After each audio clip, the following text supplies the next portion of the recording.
Bem-vindo a bordo do nosso voo de Londres para Miami. Levaremos 4 horas e 30 minutos. O tempo em Miami está... Espere, o piloto falou 4 horas e meia?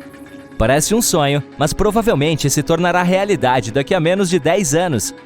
A Boom Supersonic, uma fabricante de aeronaves, está trabalhando em um jato supersônico para passageiros. É o Overture, e ele poderá transportar entre 65 e 80 pessoas com o dobro da velocidade das aeronaves comerciais atuais. Uma das principais companhias aéreas americanas está interessada em comprar cerca de 40 aviões. O avião custará cerca de 200 milhões de dólares. Recentemente, ele passou nos testes do túnel de vento. Se tudo correr bem, o primeiro protótipo finalizado do Overture sairá da fábrica em 2025 e viajará a quase o dobro da velocidade do som. O avião poderá performar sua velocidade máxima sobre o mar, portanto será ideal para voos transatlânticos. Então, viajar de, digamos, Nova York a Paris não deve levar mais de 4 horas. Mas primeiro será preciso obter todas as permissões oficiais. Algumas pessoas são céticas sobre o conceito de superjato de passageiros, pois se lembram da história do Concorde. Esse avião de luxo levava pessoas de Londres a Nova York em cerca de 3 horas e atendia outras conexões transatlânticas. As passagens custavam incríveis 10 mil dólares por assento, e os passageiros tinham acesso a um lounge super exclusivo com lagostas e carne de Angus no almoço.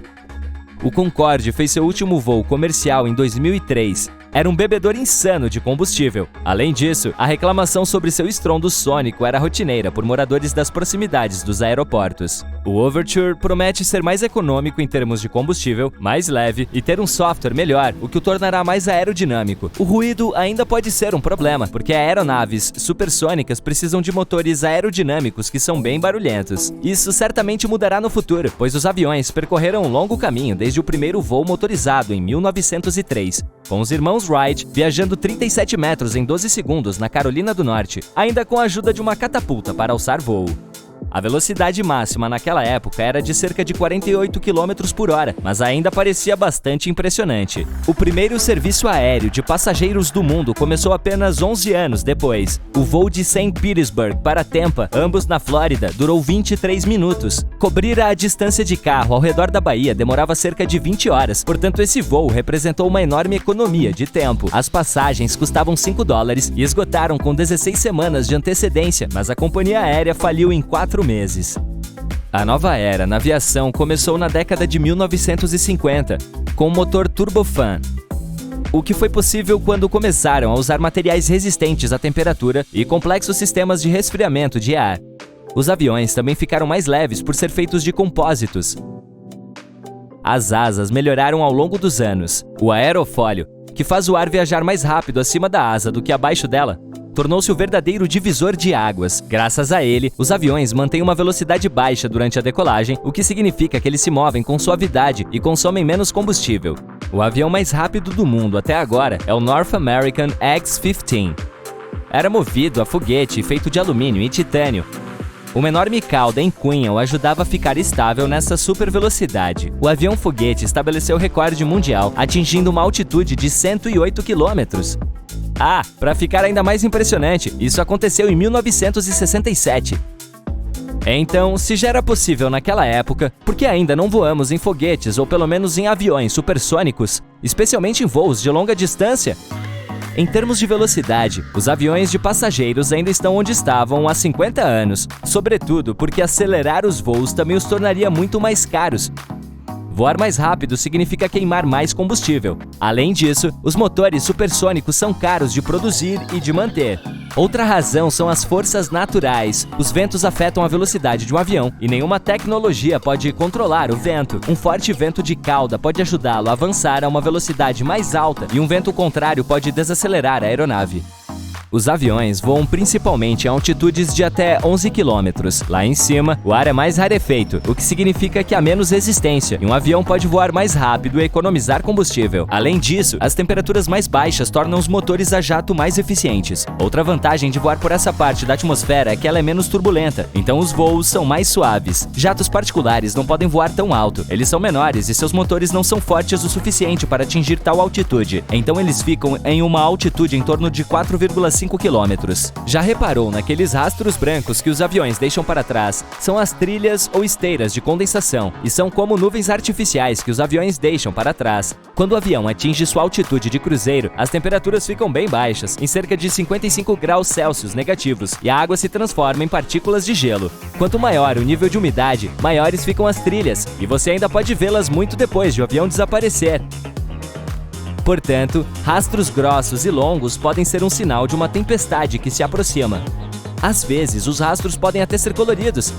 As gotículas de água que se formam na atmosfera podem congelar em diversos tamanhos e refletir a luz solar em diversos comprimentos de onda, causando o efeito de um arco-íris. Quando todas as cores se misturam, aparece o branco, a cor mais comum da esteira de condensação.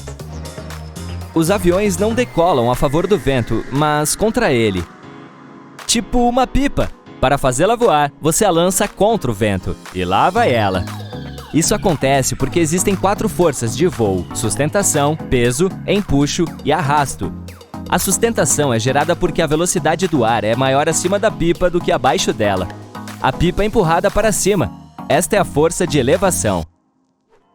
Passar por uma tempestade é uma experiência bastante assustadora, mas é realmente tão perigoso quanto parece. De fato, os momentos mais críticos com tempo de ventania são a decolagem e a aterrissagem. Os fabricantes de aviões testam suas aeronaves e especificam os limites de velocidade nos quais os pilotos devem se mover em diferentes condições climáticas. Em alguns aeroportos, os ventos são muito fortes durante todo o ano, então o pouso pode ser bastante instável.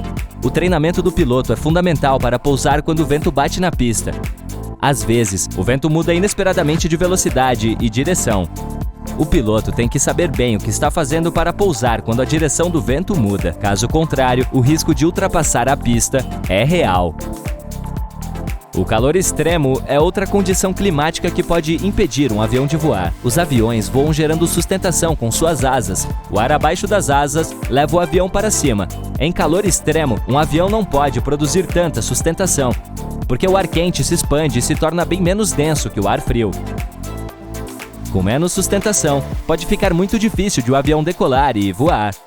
É improvável que a eletrônica responda bem ao calor ou à umidade extremos, e o sistema pode falhar.